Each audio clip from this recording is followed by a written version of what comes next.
Paano kumuha ng PhilHealth ID number online para sa mga first-time members? Ituturo ko sa inyo yan step by step hanggang sa pag-create ng ating account.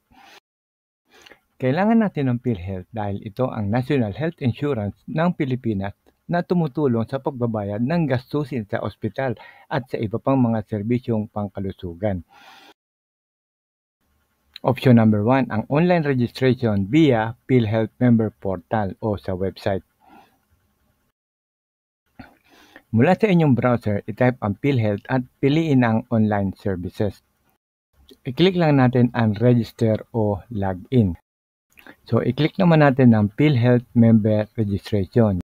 I-enter ang inyong email address at ang CAPTCHA number.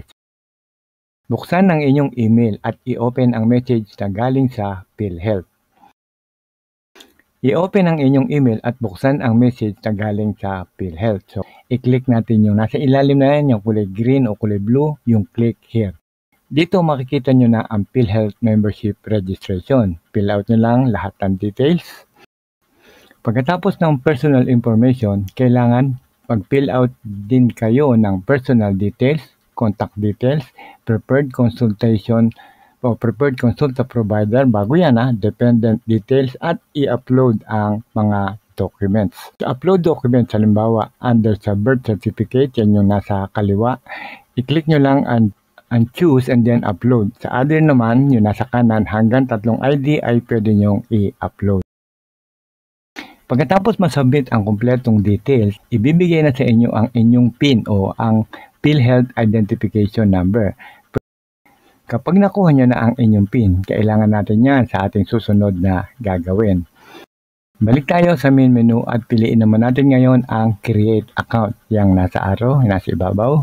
Dito na tayo ngayon sa Account Creation. At dito, kailangan natin ng PIN. Hindi tayo makakapasok pag wala yan.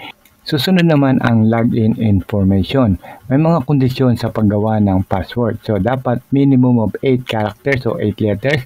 Mayroong big letter, may small letter, at may special character. So, halimbawa, yung ginawa natin Peter, $123.